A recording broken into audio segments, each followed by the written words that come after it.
Okay, if you could just have a seat if you're wandering around. We're going to start. Okay. I want to welcome everyone here tonight to our second Lenten evening. And tonight we have Karen Pomroy from Equine Voices Sanctuary and Rescue. And I just want to share a little bit about Equine Voices, if you don't know what it is. It's in Amado, and a bunch of us had a chance to go there on April 27th this past year and do some blessing of horses and donkeys and get a tour of the place, and it was fantastic. The mission statement for Equine Voices Rescue and Sanctuary is to rescue equines from neglect, abuse, abandonment, and slaughter. And additionally, we rehabilitate, adopt, and or provide a safe and loving sanctuary to those equines who need a forever home. And through education, we empower individuals to learn about premarin and horse slaughter. And the vision statement is Equine Voices Rescue and Sanctuary envisions a world in which all equines are no longer abused and slaughtered, and their status of a livestock animal is elevated to that of a companion animal. In order to continue their mission, we seek to expand our land base so our equines may experience the freedom they once knew. And Karen Pomroy is the president of Equine Voices Rescue and Sanctuary, and which was established in 2005 as a 501c3 charitable donation. Karen, welcome. Welcome so much to be here. And we'll get this going here. Thank you so much. I am really honored and so happy to be here this evening. And this is Vanessa. She's our office administrator. And Father Warren, Reverend Warren, thank you so much for having us. I'm honored, especially during the special time of Lent. And thanks to all of you that cooked. That soup was incredible.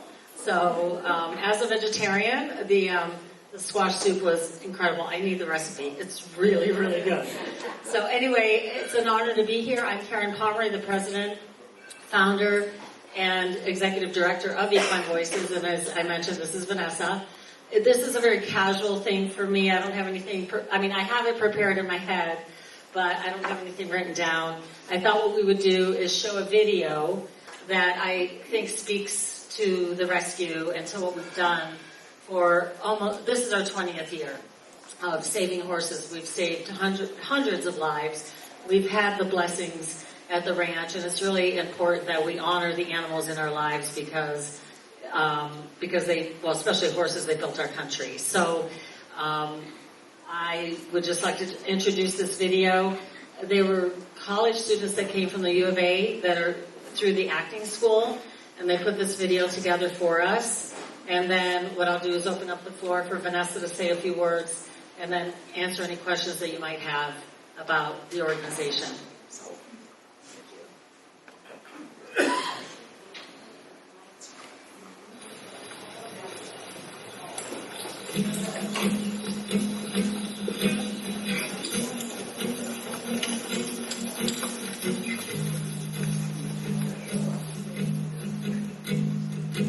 I had been in North America for 3 million years, and then 10,000 years ago. For reasons no one knows, I disappeared. But in the Middle East and Europe, I grew to the horses you know me today. Hast thou given the horse strength? Hast thou clothed him in thunder? The book of Job. As a magnificent Andalusian mix, large and powerful, 20 of us came to the West Indies with Columbus. We were back in North America to stay.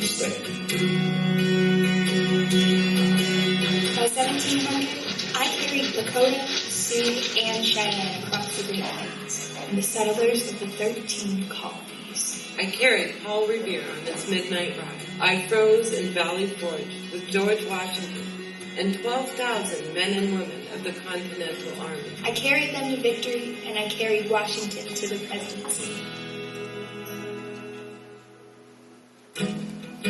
I brought Lewis and Clark into the wilderness of the unknown west. I carried gold seekers to California. 4,000 of us fell at Gettysburg.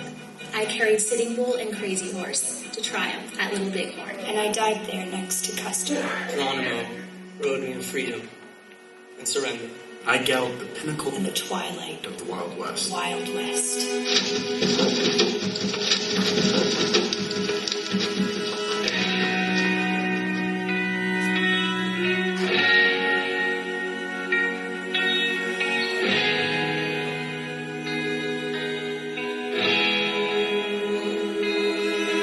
They are the most sentient being I've ever met in my life. Horses have built our country, and they've done it by allowing us on their backs. With Equine Voices, I feel like I'm doing a small part in the bigger scheme of things by rescuing horses that really need a place to go. I am Taylor.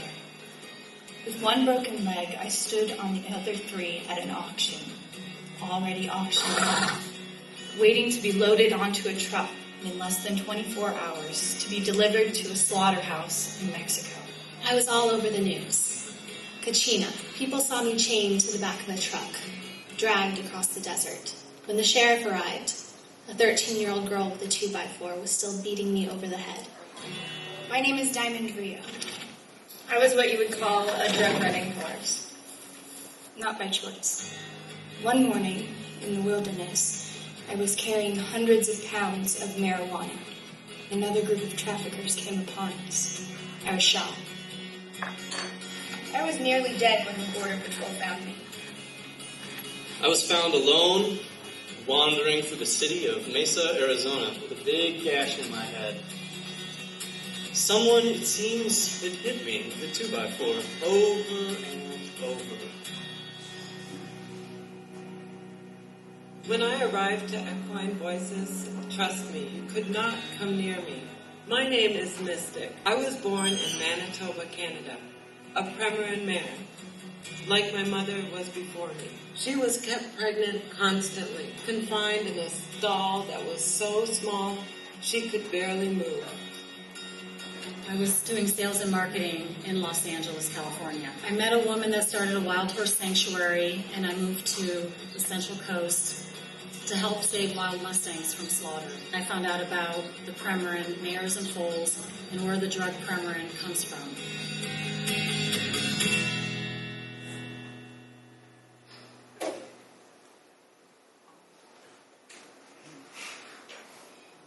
As a child of a Premarin mare, I was a byproduct of the peeling process. Horses are tied up in tiny stalls. I was horrified at the treatment of the animals. The horses cannot move for 6 months. A female horse kept and raised entirely for the sole purpose of creating Pregnant mare urine. Premarin is a drug for hormonal deficiency symptoms of menopause. A drug women take that is made of horse pee. I moved to Arizona and I found a 10-acre piece of property, and I decided to start my own sanctuary. I was put up for auction. The auctioneer described me as big and ugly. Big and ugly meant I'd definitely be going straight to a slaughterhouse. I was only going to rescue one, but when they told me that Gulliver was big and ugly, I decided to rescue him as well. He was our 4th rescue. They were really the catalyst for me starting Equine Voices Rescue Sanctuary. 1 bale of hay in the barn and $1,000 to my name. And I had 24 horses that were in my care. It was a very, very scary place to be.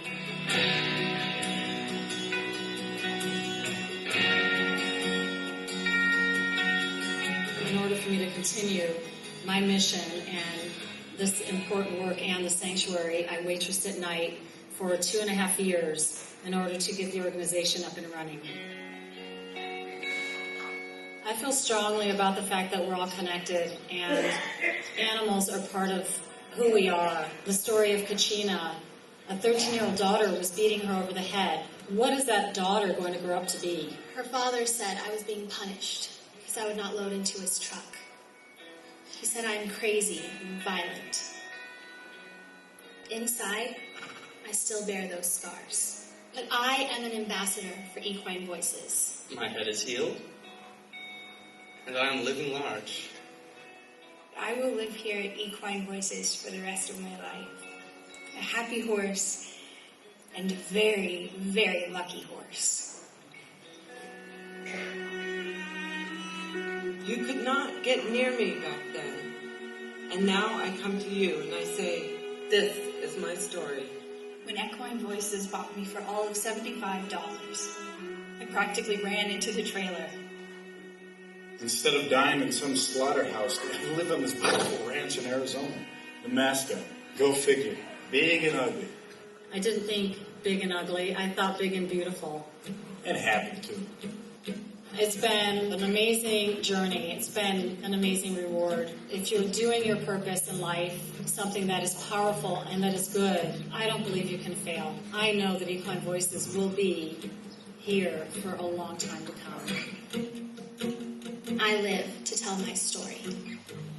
If you love me, I will love you back.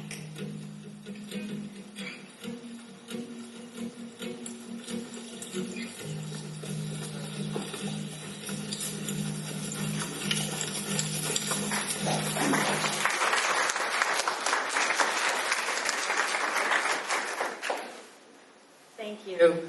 Oh, can you hear me okay? Yeah. So that was the beginning, and we're 20 years in Amado, Arizona, which is quite the gift from God, I believe, because I've been led through Him to do something bigger than myself. So the permanent industry has changed quite a bit. All the horses are now in China paying for the drug. So that industry is no longer in the United States or Canada, but it's still happening. So if you know women that are taking the drug, please have them look at alternatives, because there are alternatives and the horses don't have to suffer because of that. We have about 60 equines at the sanctuary now. We have a guest house now. We've expanded to 25 acres. And what I would like to do is invite all of you to come out for a tour. We don't charge for tours. We love having visitors. It's a beautiful sanctuary, and I think you'll feel the energy of the horses and the mountains when you come out. So anyway, I put that invitation out there to you. The only thing we ask is that you make an appointment, because it's busy and we have a lot of mouths to feed and things to do and stuff like that. But we'd love to have every one of you to come and join us and see the work that we do. And I'm really grateful to be here this evening. I think Vanessa wanted to say a few things about maybe some upcoming events that we have going on, and maybe your experience so far at the ranch. So, hello, my name is Vanessa Larios, and I'm the new office administrator at the Equine Voices Rescue Sanctuary. So for me, it has been a great blessing. I do love horses. I've had horses in the past, and it's been a great connection with all those horses, and we have donkeys, and I always tell everybody, you know what, I have new grandpas and new kids. And I love them, you know. You get too close to them and they love you, and like the video says, and you love them back. So in this case, I want to share that this Friday is National Horse Protection Day, which is March 1st. So it campaigns to put an end to the suffering of horses. Unfortunately, cruelty against animals is still a norm, and horses have been subject to neglect and abuse for decades. Today shines a spotlight on this important topic. This is exactly why National Horse Protection Day is so important. Organizations from around the country campaign for better protection and treatment of horses, as well as provide shelter and arrange rehabilitation of horses. Some programs allow the adoption of horses after keeping them under professional care.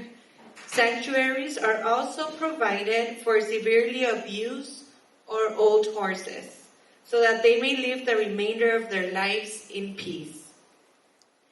It is truly tragic that the symbol for freedom is not free itself. For decades, horses have been abused, neglected, malnourished, and even slaughtered. What makes it sadder is that horses are extremely gentle in nature and are faithful to their owners. From pulling wagons full of supplies to heading into battle with men, without horses, many prominent figures in history would have been defeated at war and not even have roofs over their heads without the tireless efforts of horses.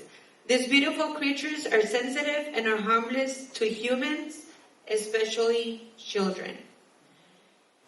So I do need to give the horse prayer. I would not leave here without doing that prayer.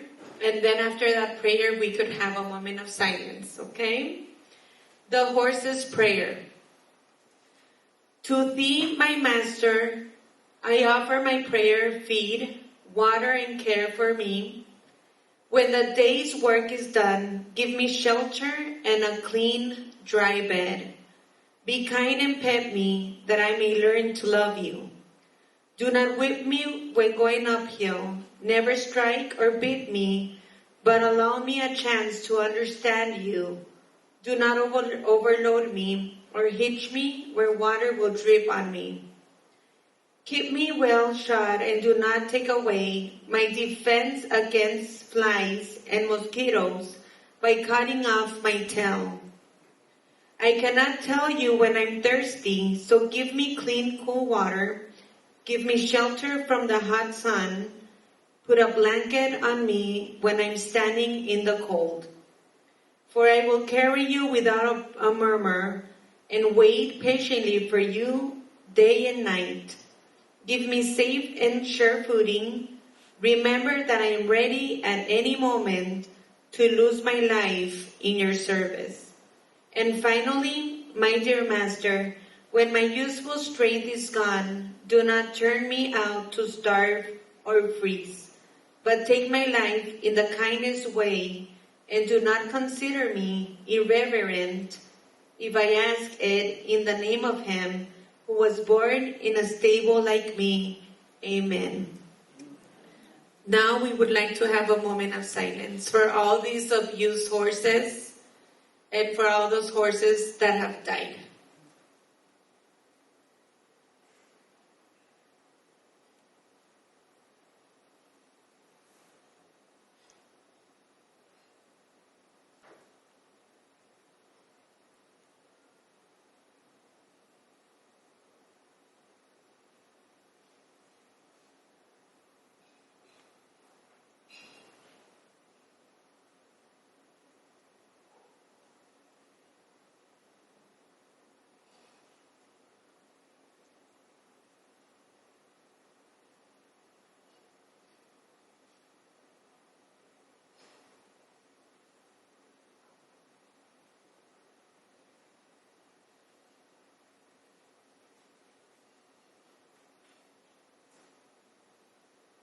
Thank you. Thank you. And I have the events now. We have two coming up. We have one that is on March 17th, which is Gulliver St. Patrick's Day fundraiser. So inside of your brochures, we do have a postcard with the information. But all of the entry fees, the donations go to our Equine Voices and Rescue. And it is on March 17th. You can buy tickets at the door, which is $20. If you buy it before, you can buy them online, or $25 at the door. And it will be from 1 to 4 p.m. at the Longhorn Grill and Saloon in Amado, Arizona. We will have a live entertainment with the Sunset Road and food, drinks provided by the restaurant, and it will be a lot of fun. We're going to have raffles, and we are going to have Pin the Tail on Gulliver as well. And then we also have, excuse me, we're going to have the Arizona Gifts Day, which is in April 2nd. So that day, all day, people can go online and donate. So all the donations that we get are matched up. And we do have power hours. So during those power hours, the more we get donated, we have the opportunity to get more prizes. We can get cash prizes or we can get grants. So we have those two on the brochures inside. Please support us. And like Karen said, you're welcome to go to the ranch and visit us. We do love visitors. Thank you. Oh yes, the fall event, sorry. The November 8th at Casino del Sol. So we have the biggest fall event.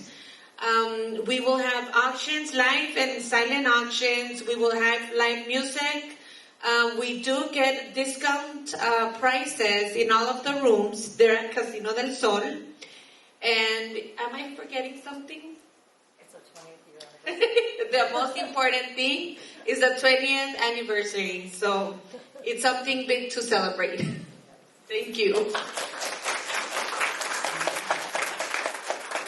Thank you, Vanessa. Thank you again for having us. I'd like to open the floor if anybody has any questions about the organization or anything at all. The video that you watched or anything at all.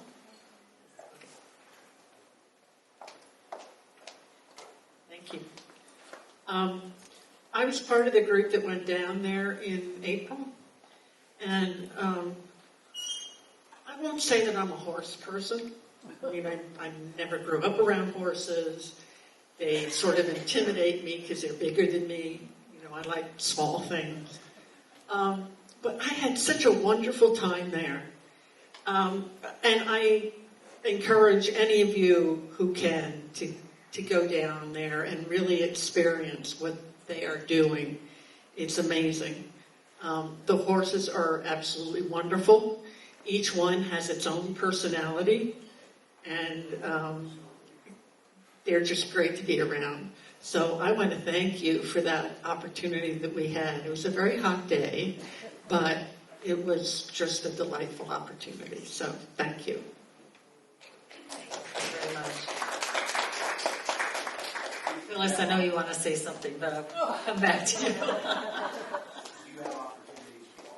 Yes. Oh, thank you for bringing that up. It's in our brochure, but we have a wonderful volunteer program. We have about 100 volunteers that come out and help. It's physical labor, but there's so much to do. We also have a store in Tubac, a resale shop, and we need volunteers down there as well if it's too much to be outside in the weather and that kind of thing. So, but yes, go online and you can read all about it or call the office and we can answer your questions. Yeah, thank you. Thank you. Anybody else? No? Oh, okay. I put you on the spot, didn't I? So my granddaughter lives near Atlanta, and she's just been accepted into this horse therapy program. I'm wondering if you have any plans for that for children. Well, we have a youth program, but not, like, horses are therapy just in themselves, you know, but we don't have a structured program. We do have a youth program where kids come out.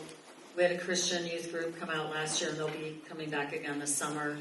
And they do volunteer work and that sort of thing. So it's on kind of an individual basis.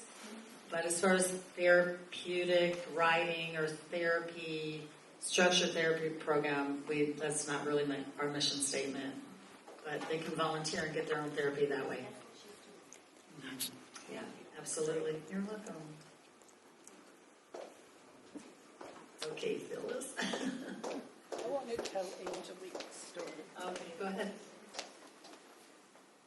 So I'm not sure how long ago this was. How long have you had Angelique? A year and a half. This was rescued a year and a half ago, and Danny, my husband, and I were called by Karen because the horse was picked up in an area of Tucson. Some of you might know it's called the Dog Patch, and you don't want to be there. But this horse evidently obviously had been dragged behind a vehicle and couldn't stand. Her left thigh was completely raw. And the sheriff department, I believe, was it the sheriffs who called Karen to ask her to go pick up the horse? I think it was like in the middle of the night. And we went down to see Angelique, and she was You look at a horse who's been injured to that level and you think she's just not going to make it. And it was for a couple of days questionable whether she would or not. But this is the type of rescues that Karen gets involved in and Equine gets involved in. Severely abused and neglected, and the shirts note Karen by first name. And there's been a couple of instances like that. So it's a phenomenal place, and I just encourage you to go visit and to donate if you can, because it's amazing.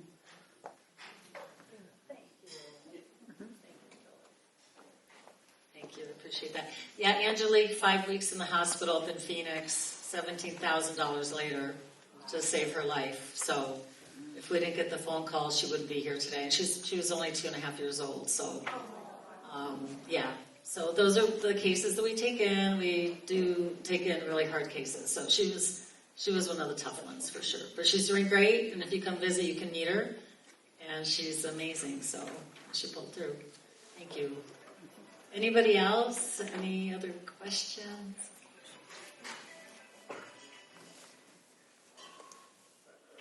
I'm just curious as to what is your background with horses? Did you grow up with them, or how did you become interested in doing this work? I'm at a meeting right now.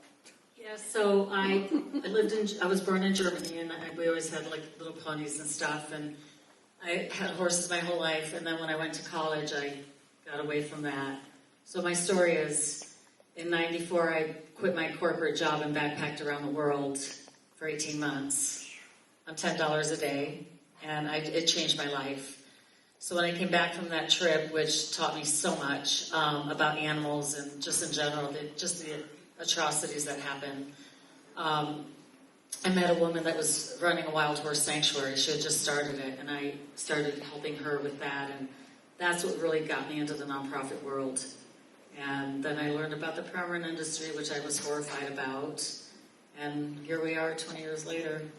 So, or actually longer than that, but so yeah, thank you for asking. But I came from corporate advertising, marketing, business, yeah. So, thank you. Anybody else? Am I off the hook?